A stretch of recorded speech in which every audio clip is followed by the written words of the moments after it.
It's Oklahoma Archery. Everything archery based out of Oklahoma for Oklahoma. Let's get it started. Hello, everybody. I'm David Bosca, and this is the Oklahoma Archery Podcast. I'm Neil Cooley. And I'm Will Wilson. You are State Broadhead Champion, Will Wilson, in the adult male bowhunter freestyle class, correct? Yes. Well, congratulations, man. That is one of my absolute favorite shoots of the whole year because it means hunting season's right around the corner. So always a good one to win. I think we had who did we have last year? Was it Landry we had on here? Man, I don't remember that. Landry was the freestyle champion last year. Yeah, and I think he repeated again this year. So shout out to everybody who was out there in the heat at Trosper. Man, dude, 102 degrees all day long. What was it? What was the course like? It was really good. Last year was my first year to shoot. I didn't really know much about it. Just looking at it as an opportunity to get out and sling some broadheads. You know, and the big 4-foot bales make it fun. You're shooting at a small target, but you got a lot of room to miss. And the same this year. Got out there. Weather was good. The morning was, bearable and not too crazy, not real windy. It got hot halfway through, just like any shoot in August is going to be, but we made it through. It was a good day. Tell everyone a little bit about the basis of the shoot. It's called a broadhead shoot. Yep. Obviously, you'd have to shoot broadheads, but is there any ones that are or are not allowed?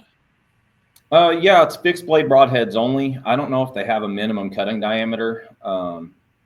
So it's your hunting setup, basically. For Bowhunter Freestyle, the Freestyle is the class for the NFAA side of it. But the fixed broadheads, it's more of a challenge than shooting an expandable that's folded up, small diameter, less wind drift, everything like that. So there's a little more tuning involved, and it takes a lot more work behind the scenes to get a broadhead to shoot the way you want your field points to shoot. Big time. Tell everybody a little bit about your setup for this. Okay. I'm shooting a V3 31 Matthews, a little bit older bow, but it still slings them good. I'm at a 26.5-inch draw length, which me and Dave were talking about earlier. I'm like T-Rex arms out there. I ain't got much length to me. So 26.5 on the draw length. My arrows are cut to about 26 5/8 or so. Shooting the Ultra Centrum 166s. They're a good heavy arrow for try and get some weight behind it. 50 grain outserts. I went with the 125 grain G5 Montex this year. Added another 25 grains up front, and that really seemed to help a lot. I don't really understand the science behind it, and I haven't gone that far down the rabbit hole, but I do understand that you want some FOC on those arrows. It seems like with a little bit better FOC, the vanes have a little easier job correcting the arrow, getting it straight, coming out of the bow quicker. I'm right at 435 grains total arrow weight, and I'm guessing probably about 280 feet per second, somewhere in there. There you go. It's got some zip to it. Yeah, for no longer than I'm pulling them back, they're getting out of there pretty quick. What's your release of choice? I'm shooting the Ultra View button. Okay. Yep. How about stabilizer setup on your hunting bow? You're running a back bar in the woods? I do have a back bar. Yep. Last year I started running the back bar for my hunting setup, and I was always scared of it, kind of thinking it was going to be a hindrance in the blind or out of a tree stand or something, and it's really not. That thing doesn't get in the way. I haven't had any missed opportunities due to bar clearance, front or back. I run, I've got just under 12 up front, and I've got a 10-inch bar in the back. I don't know about weight on it, how much I'm running, just to where when if I draw and just kind of zone out and point at the target and then open my eyes, the bubble's sitting somewhat level, and I'm usually pretty close to being, I'm on the bail or whatever, just getting it where it feels good without looking through the peep.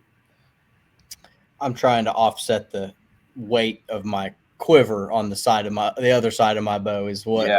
Because without it, you just over there like that. Yeah. So I didn't shoot with the quiver this year. I shot with it on last year, and it that thing catches a ton of wind if you got 3 or 4 arrows in there. I didn't do it this year. I just wore the hip quiver, and I just in the big pocket of the quiver, I ran my broadheads down there, so they aren't cutting nothing up. But yeah, I only carried a couple arrows for the shoot. Really didn't need but one, but you never know. Biggest thing I can tell people if you want to shoot the broadhead shoot is go get one of those toothbrushes that your dentist gives you that you never use, the free ones. Stick that in your quiver, and you can brush out that styrofoam from any of those little broadhead crevices. Keep your fingers off the blades. Yes, because don't be walking down the rocky trail and trying to pick a piece of styrofoam out and jam it through your hand. And that's the best thing I saw. A lot of people will do is brush that styrofoam out of there. Yeah. But, man, shout out to Trosper. They do a great job. They host that every year. I'm hoping that the broadhead shoot really kicks off because it forces bow hunters to pick up their hunting bow, put their target arrows down, get their hunting set up, their broadheads.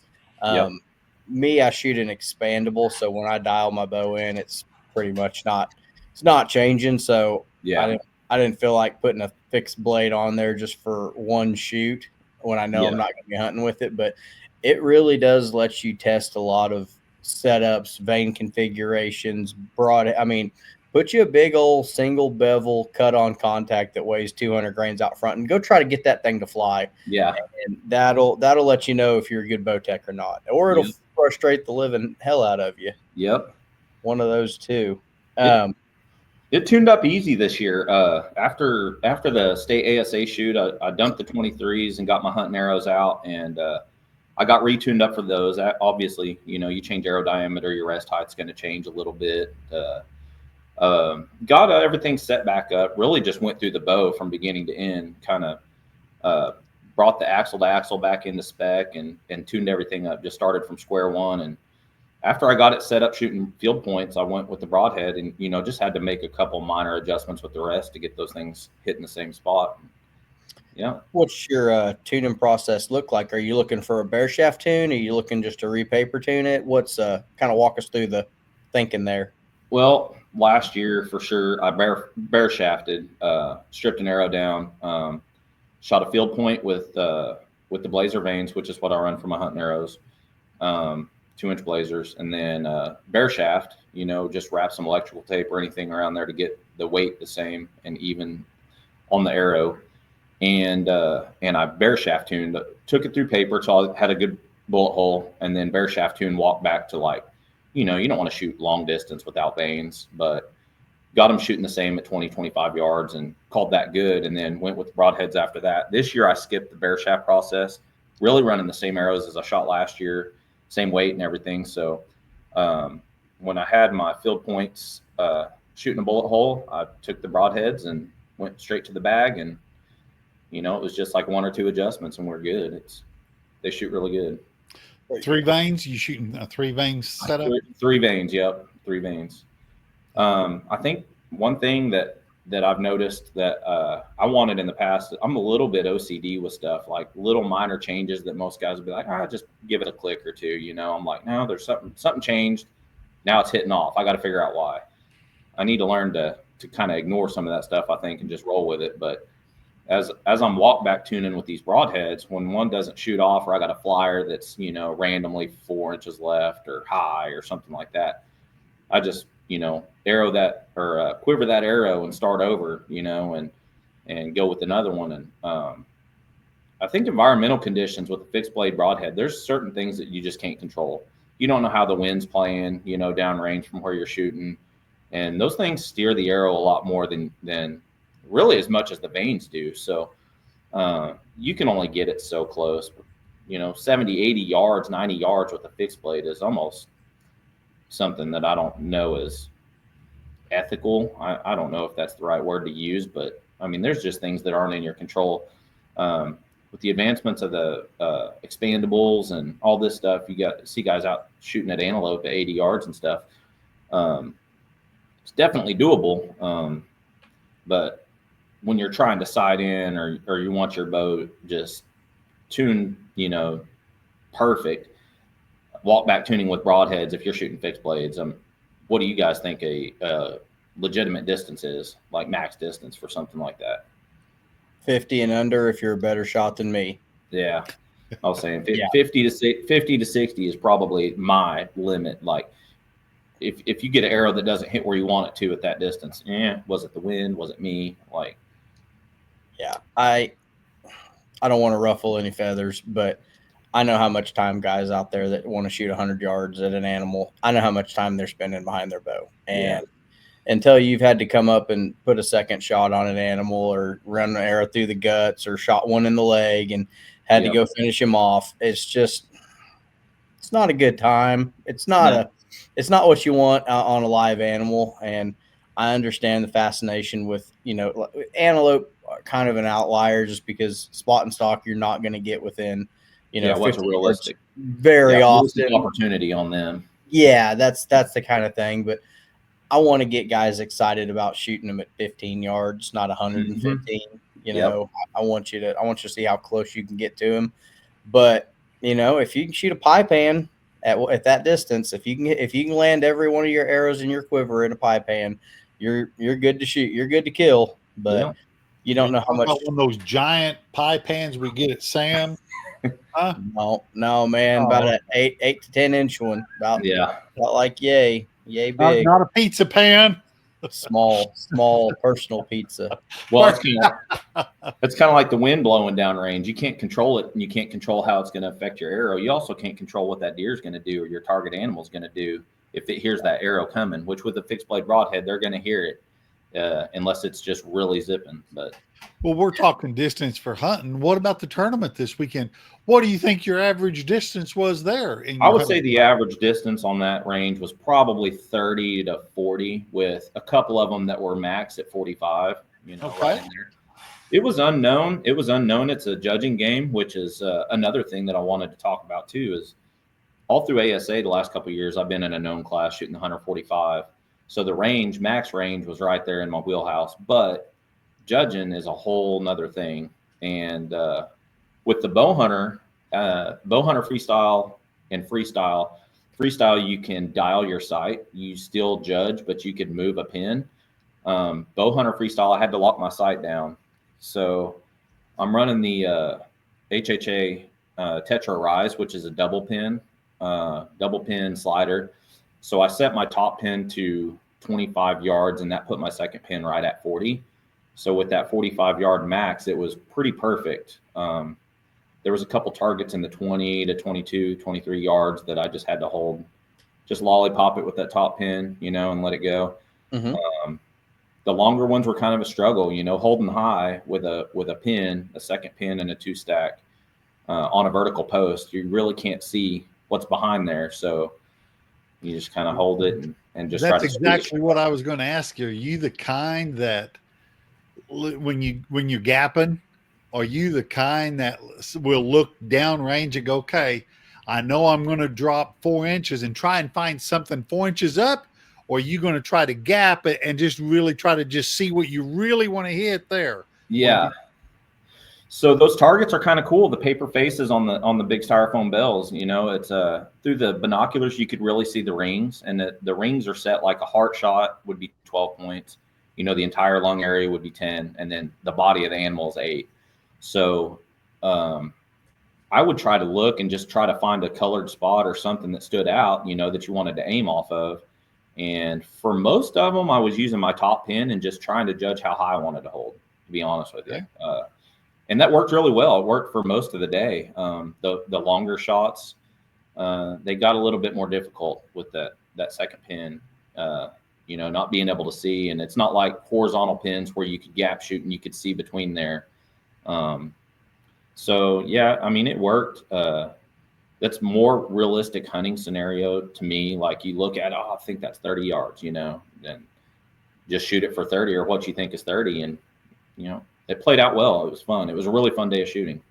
Cool. Really lets you trust the bow and try to break a good shot. And I went and shot the Trosper triple threat and I hadn't shot at a 3D target with a pin setup, and I got in a real bad habit of looking around those pins. So I'd break a shot and throw the bow out of the way, and missing left and right by 2 feet, mostly right. And it's like, dude, you got to look through that big glob of glowing pins down there. And it's like, it's kind of a mental game to try to, force yourself to just follow through and let the bow eat. Best way to describe it. When you're hunting in the deer woods, do you leave it at about 25 and 40? Is that kind of the sweet spot for you? Or are you trying to dial it in direct? It can depend on where I'm set up, but if I got a setup where I know yardages to landmarks, a tree or a shrub or something like that, I'll kind of adjust it to where, all right, that close one is top pin, and beyond that, we're going to gap shoot. Or if I have time, you can always range and dial. It's not a big deal, but I try to do a mix of kind of all of it. But the way I shot that broadhead shoot was pretty much how I hunt, set the top pin at a good, reasonable distance where you think your shot's going to, happen, and then hold high, or, obviously couldn't move my pin throughout the day. So it is tricky being in the Bowhunter freestyle class I guess if you would have had a single pin slider, it would have been really tricky, but having that 2-pin stack worked out pretty good for a 20 to 45 yard range. Yeah, it's really perfect for a shoot like that. Yeah, kind of the best of both worlds. Yeah, to be honest, I shot fixed pins before. I got this slider, and even in hunting scenarios, you set a 20 and a 30 and a 40. It's like I never used my 40 or beyond, really. Where the way I set up to deer hunt, I'm not trying to shoot really 40 yards or further at all. So all of those shots were 2 pins, and I was gap shooting with them. So it's no different. The slider just gives me the ability to really stretch it out, and I can get out in the yard and shoot 80, 90 yards if I want to. And it's fun. And, people knock it when they see you doing it and stuff. And it's like, I'm not shooting to practice at 80 or 90 yards. I'm shooting at 80 or 90 yards because it makes 40 and 50 easy. It's harder to miss. It'll find flaws in your form, won't it? 100%. Yeah. If you can execute and you can shoot half a dozen good arrows at 60 yards or 70 yards, then, game inside of 30, you're good. I use it to try to check my fall, my left and right, make sure it's falling at 6 o'clock to know I don't need to bump my rest in or out either direction, because you're not going to see it on a group at 30 yards or 40 yards as much as you are at 50 or 60. Or you're really going to see those left and rights show up like, oh, okay. Now we're getting into is it crosswind or is it my center shot? Exactly. And here in Oklahoma, you got a pretty good chance it's the wind. Yeah, I'm still waiting for a day I can get out to Trosper and it's not the right to left crosswind. Just check it a couple more times, just because, I go out there and shoot dots and I'm destroying knocks at 50 yards. Yeah. And I hate to ruin a good hunting arrow when you're down to, down to 11, down to 10. Okay, now we're down to 9, refletching one of them.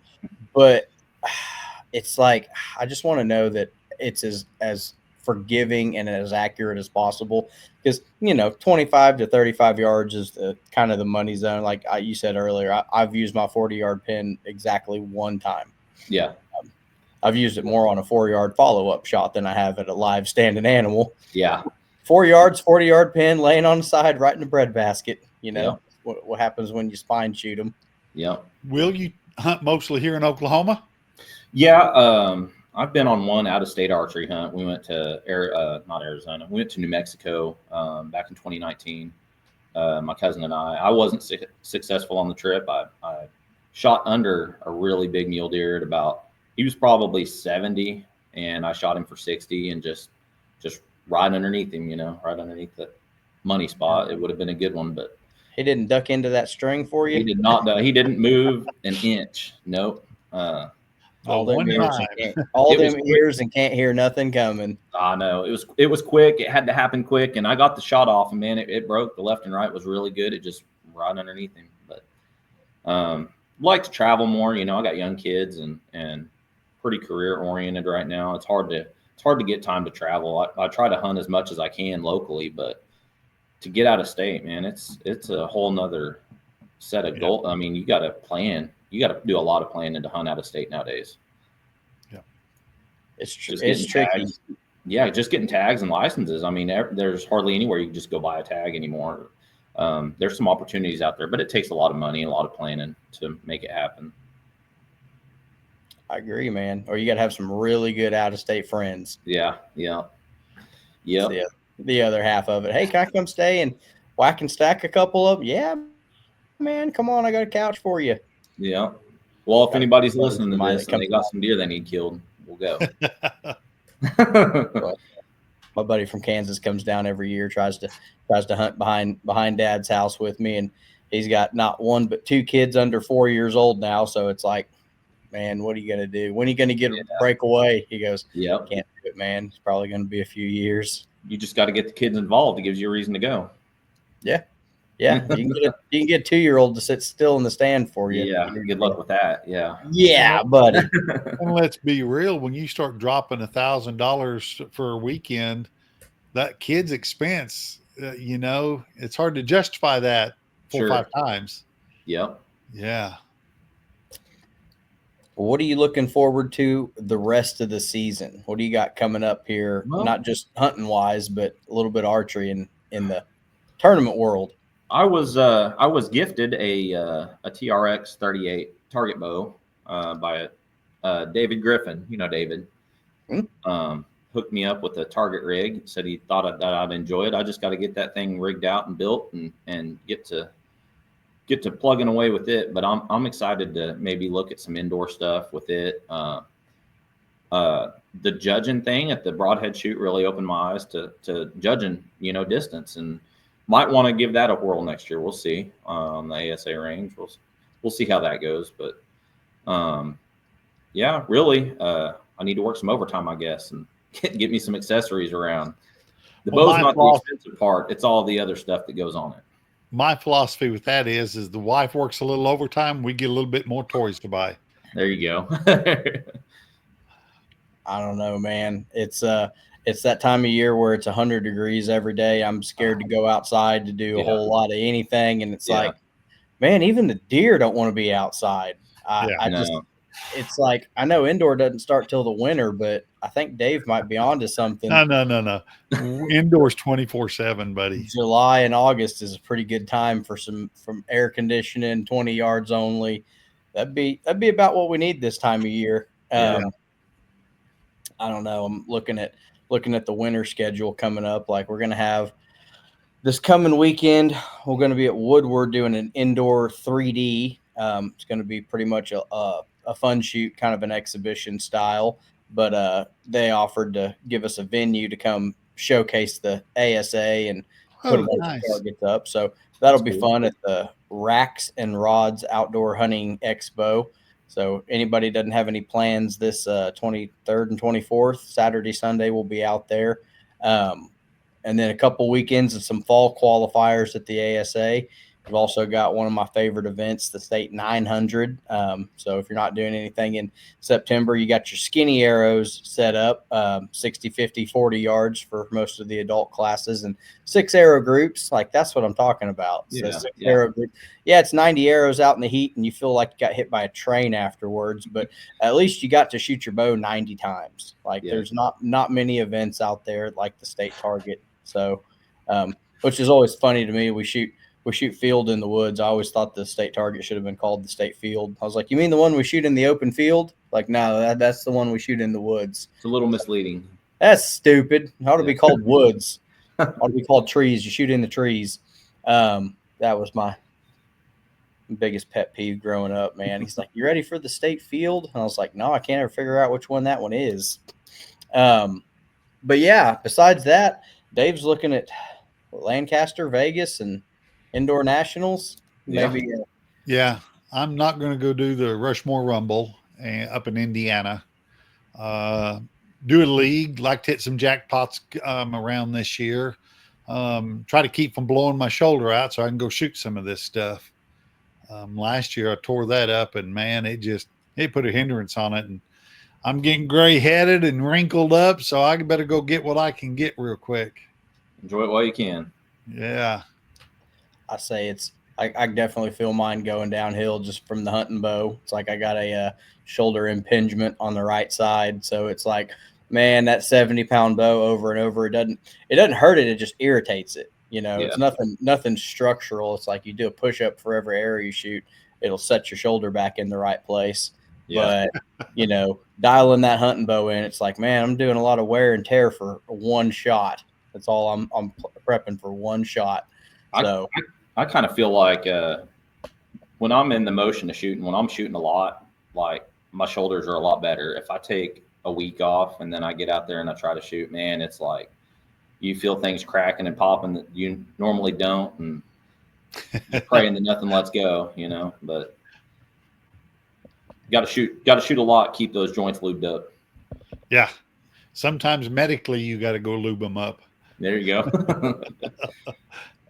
It definitely is a concern setting up a hunting bow, knowing you might be in a tree for 3 or 4 hours. When it turns cold, you're all cramped up, and it's like you got to pull that bow back wearing a whole bunch of clothes in a cold morning, and you don't really know what the adrenaline helps getting it back, but you don't know what you're going to feel once you start dragging that deer out of the woods. Adrenaline can help, but also if you're in a tight spot, and they got you nailed or something, and you're trying to be a little stealthy getting the bow back, it's not real easy to draw a bow.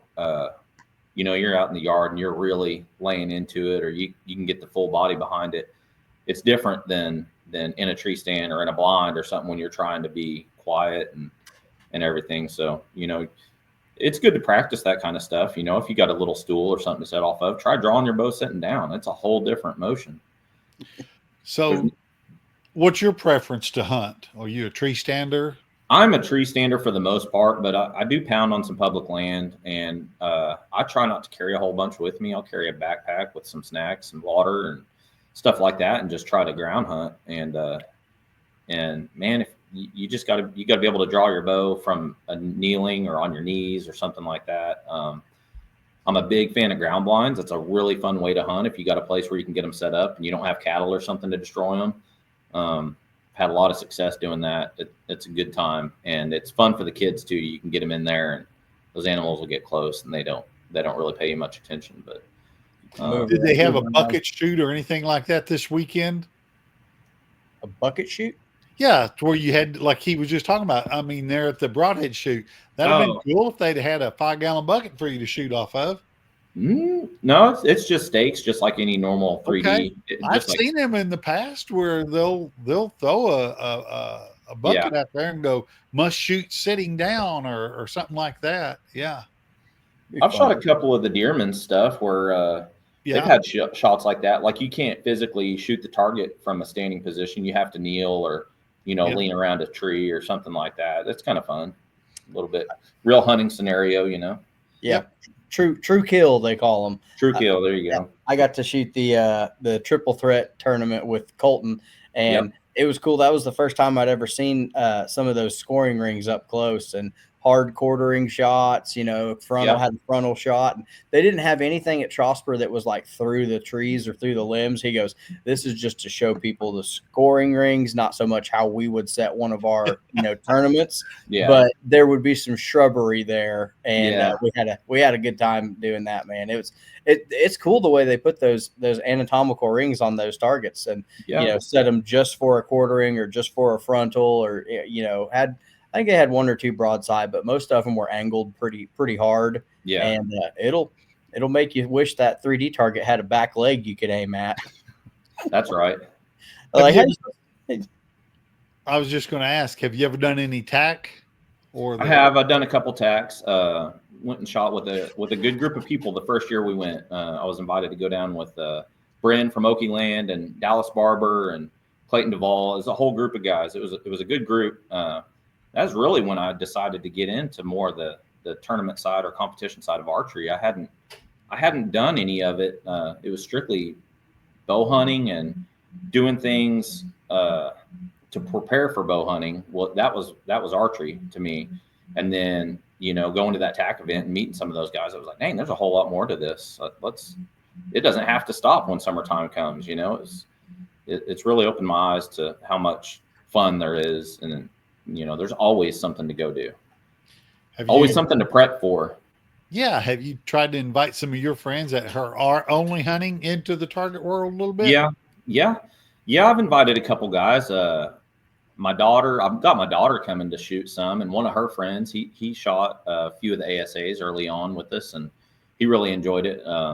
With them, once it starts getting hot, they're like, there's better stuff to do. But no, I know a couple of guys that are pretty hardcore hunters and stuff, and it's like they take it serious enough that they want to kill an animal, but when it comes to target and stuff, it's kind of one of those things. It's not really a spectator sport, so you try to show them how much fun it is, and they don't get it until you go shoot something, and you're like, oh, that was really fun.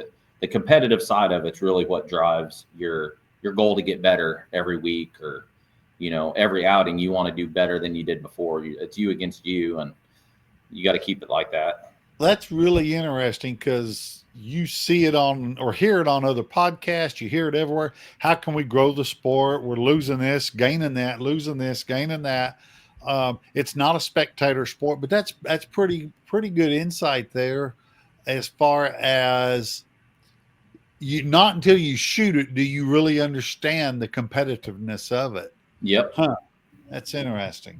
My dad shot a lot of league stuff at Trosper back in the 80s, late 70s, early 80s. Oh gosh. Did he shoot the indoor leagues? I think he shot indoor, the 5-spot stuff. And down off of Robinson. Oh my gosh. Yeah, a bunch of the field rounds and stuff. I remember seeing the targets, and he'd have them, and the middles just shot out. It's like 60x or whatever. I don't know what scoring rounds they were shooting, but he was a pretty decorated archer. I got a bunch of trophies and stuff that he gathered through the years and stuff. And he got out of it when I was real young. When me and my sister came along, he kind of hung it up, and then he introduced me to archery as a young kid. And I'm out in the yard just shooting a little fiberglass recurve, just plinking around, and it just never stopped from there. I just never had the opportunity to get introduced to the competition side of it by him. It was something I found later in life, but I'm glad I'm here. It's a blast. You get people that like it for different reasons. Like sometimes the drive is just to compete, and they want to just test it against other people. Me, I'm kind of the more happy just to see my friends and get out of the house, and it's a hobby. It's not anything I'm paying the bills with. But what is the most fun is all the different styles of archery and having to get your bow ready for it. So you get it dialed in. Oh, dang. Now we got to tear it down and put skinny arrows on it. Or now we got to set it up to go hunting with. Or now we got to it's always the getting the bow ready, like a puzzle every couple of months when the style changes. Like, okay, now we got to put 27s on, shoot indoor with. And, there's always that new challenge to, am I ready? Is the bow ready? Figure out how to score it. I like how you said that was the most fun, because to me, that's not fun, but it is necessary. And it really, I think a lot of those shoots are won on your bench at the house. You got to shoot your bow. You got to be shooting, and you got to know how the bow's doing. But the tuning and the tinkering side of it, and getting things the way the bow likes it, or getting your arrow set up the way your bow likes it, that stuff matters with forgiveness and your confidence when you step out on there, that you get the pin to float where you want it, and as long as you execute your shot, the arrow is going where the pin's at. Like it's a whole process, and you can't really skip from A to C. You got to get A, B, C. You got to do it all. It's a Rubik's cube every month. Yeah. Got to tackle it. And if anyone's ever seen me dial a bow in, I have this frustrated look on my face, like it's not doing what I'm supposed to. I got to go home and shim the cams the other way, or I got to move my rest and redial at 20. And it's always something you got to leave and come back to do. It's like piecemealed together and takes 3 days instead of 30 minutes. Like guys that are good at it, they'll have one together in an pretty close to right spot on. Yeah. Me, it's like a week-long process of frustration and cuss words. Yeah. There hasn't been a shoot that I've gone out and just completely laid an egg and then not gone home and expected to see, a huge left tear through paper or something completely, wrong. Mm-hmm. and you go home and shoot a bullet hole, and then you go out in the yard and you shoot 6 or 7 or 8 arrows, walking back, and everything's hitting right where it needs to. It's just the nerves when you get on the stake and you're shooting with a peer group of guys that you may or may not know, and there's that level of competition there. You put that pressure on yourself, and that's when you got to mentally like walk yourself through a shot. And to me, for hunting, that's really good practice for that mental pressure is, getting up here to make a shot. You got to kind of walk yourself through it and execute the process and get that shot to go where you want it to. I can't mimic that at home shooting by myself at a target. I think for a long time I was looking for a way to practice that and kind of build that pressure on myself, and this is the way to do it. Well, that's cool that you found that. I mean, really, that's huge. Yeah. I've heard of some people that have, shot tournaments and never had target panic. They get on a live animal and just can't even aim at it before they let the thing go. Me, I'm the opposite. I've had every kind of target panic on a dot, on a 3D target, you name it. But when that animal walks out, it's business time. We're playing for keeps all of a sudden. And when you're used to it coming down to that, when I get this bow drawn back, it's the arrow's going. It's different when you have the history of that pressure and people watching and everything else, and then it's just you out there by yourself. The animal walks out, and as long as they're not too spooked, you're going to get it done. It makes it a lot easier. Yeah. Your shot timing becomes, well, he's standing pretty still broadside right there. I better shoot him before he turns one way or the other. Yep. God bless him. It's like, you better hold still. It's going to hurt you more than it hurts me. It's like spanking your kids. Yeah. Man, I had my first buck show up on camera. Had my cameras going for about 10 days and had nothing but does and fawns. Starting to get a little bit worried, and everybody's like, dude, it's 100 degrees. They're not moving. They're just calm down. They're going to be here in a month. Chill out. At least you got does and fawns. I had a camera out for a week and a half, and I pulled the card yesterday, and I got about 10 black heifers and nothing else. So, hey, them eat good too, man. That guy over there to the side of you knows what to do with them. Landowner's not going to like that too much, though. No, should be in the contact your local attorney in the lease. Cows must be removed 2 weeks before October 1st. There we go. Something like that. Because dude, they'll run it off. They'll eat your corn. They'll push your blinds over and step on them. They are. I shot a doe last year on this place, and it was, I don't know, 20 minutes before dark or so. I shot her. It was a good shot, and I went home to get the kids. I like to bring them with me to track them, and go find them.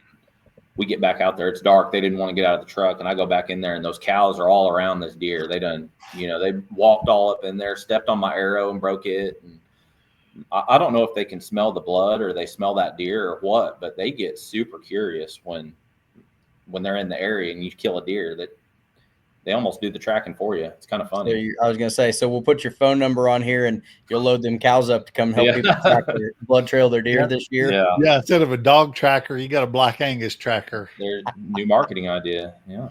Hey, some people use drones. The lady that can help me, she tracked mine last year that I'd liver. I thought I gut shot him, and it caught gut, but it caught liver. He didn't go 140 yards, but showed up with a little weenie dog. I'm thinking some big old brute, wilderness ready looking tracking canine. You didn't tell us it was a weenie dog, Neil. Come on. Oh you did hide that. This dog's legs weren't that long. This thing's belly was in the ground, and had him on a big 200-yard leash and just snaked through the trees and got on that blood finally and went right to it. I was sitting there putting a piece of toilet paper on. Here's a piece of blood. Okay, here's another piece of blood. Put toilet paper so I can kind of line up the angle where we need to go. And this dog was sitting right by the deer. Before we knew it, she barked one time and said, "Oh, there he is." It's pretty amazing what they can do. Yeah. Oh, yeah. And that was that dog's first ever field endeavor. It'd been trained and certified, but not field proven before. So she's like, I want to see, is it for sure gut shot? And I said, lady, there's more corn on the ground from this deer than the feeder right now. It was right up, 2.5 inch hole right through the midsection. Like it was spilling corn out of him. But she's like, I want to know what this dog will do, and that if it's confirmed gut shoot, I'll come track him for free. There you and go. Like, oh yeah, it's can confirm. We saw two piles of blood, and I've never had to back out a whole night on a deer before. But I was like, Dad, I think this is when you're supposed to call it before you go push it anymore. We already drove the tractor down there and everything, but I bet it was about dead by the time he got there. So it didn't. Went down there and laid over in the creek bed. Yeah, coyotes tore him up pretty good that night. They say the dogs work really good off gut shot deer. It's 100% fatal shot. They're going to die from it, eventually. And the dogs can do such a great job of tracking a deer that's been gut shot like that. The scent they leave is different than everything else, and they just, if the deer's dead, they're going to find it. Yep. That was the only one that's ever made it off my property and onto the neighbors. That's a scary thing too. Yeah. And no, they're family friends. They bought the property at the same time we did in 1994. So we've been back there before many a time, but that first one that actually made it off my own 40 acres. It's like, dang, biggest one yet, and the only one to cross the property line. But yeah, going back to what you were saying, I've run a mechanical into a shoulder of a deer before, and I did not recover that doe. Yeah. So further back is better than through the shoulder when you're shooting a mechanical. Yep. Well, I think we probably pretty well went through everything, Neil. Can you think of anything else?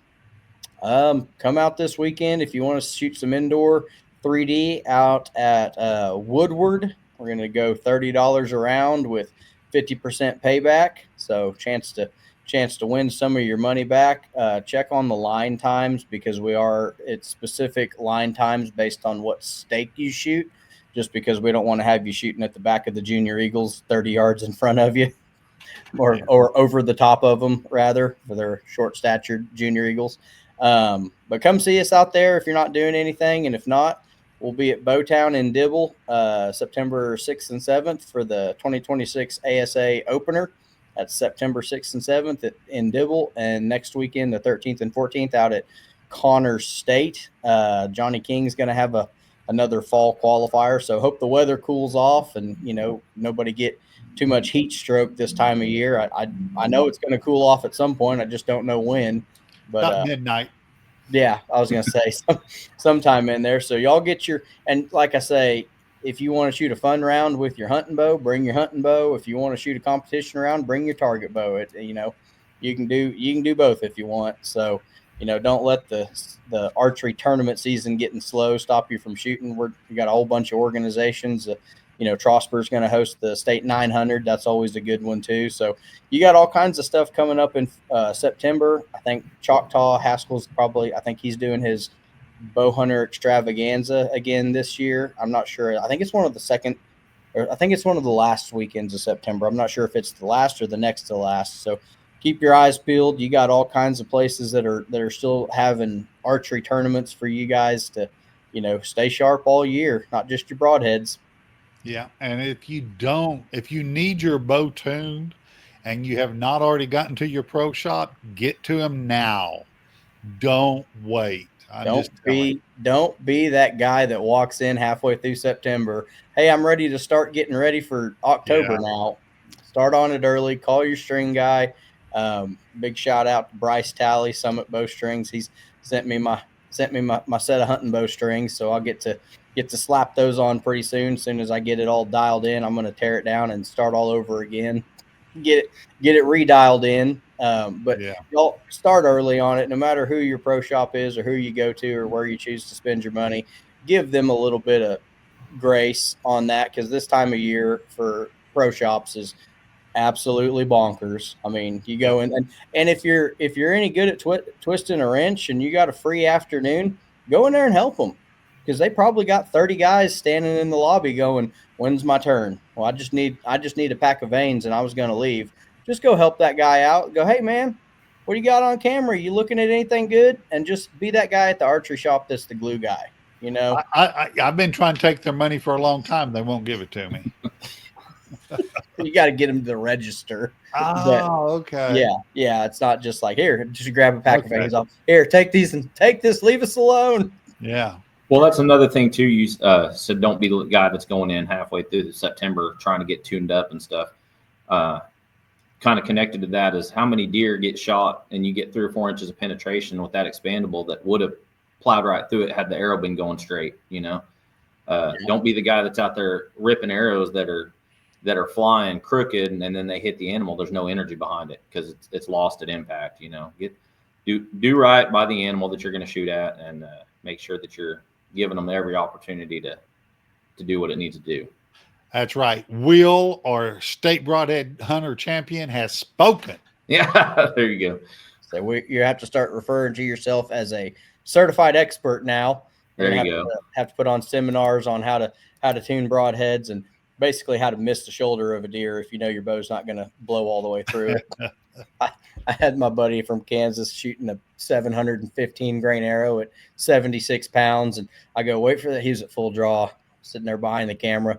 Like, wait for him to turn. He's not quite broadside. He goes, 715 grain arrow. There ain't no such thing as broadside. Boom! And that arrow went 82 yards through both shoulder blades, stuck in the ground, completely horizontal, buried up past the luminoc. Like, oh yeah.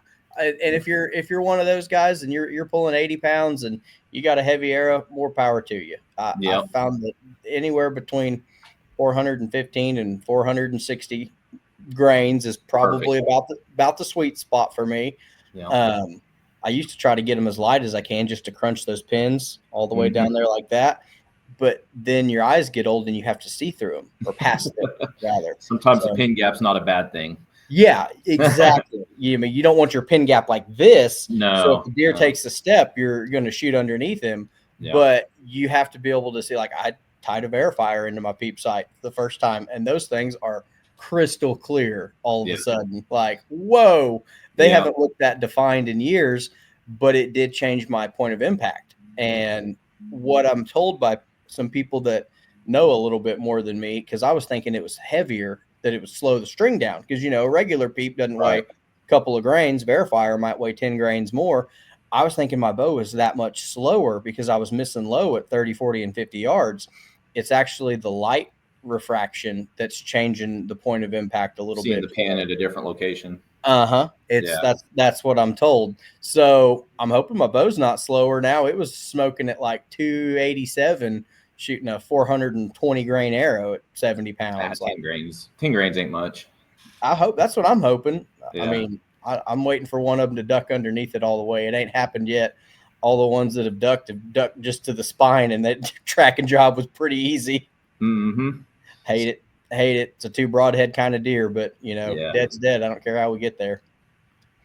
But anybody else that we forgot about coming up shoots wise, I apologize. Just let me know down there in the comments, and we'll try to do everything we can to promote your archery events and get people out there to, showing up at them. So thanks to all the ranges that are still working in September, and indoor season's coming soon, Dave. So don't get discouraged, man. All right, buddy. We appreciate it. We appreciate you taking the time to join us here on Oklahoma Archery. Thank you guys for inviting me. Thank you, and congrats again. Thank you. Yes.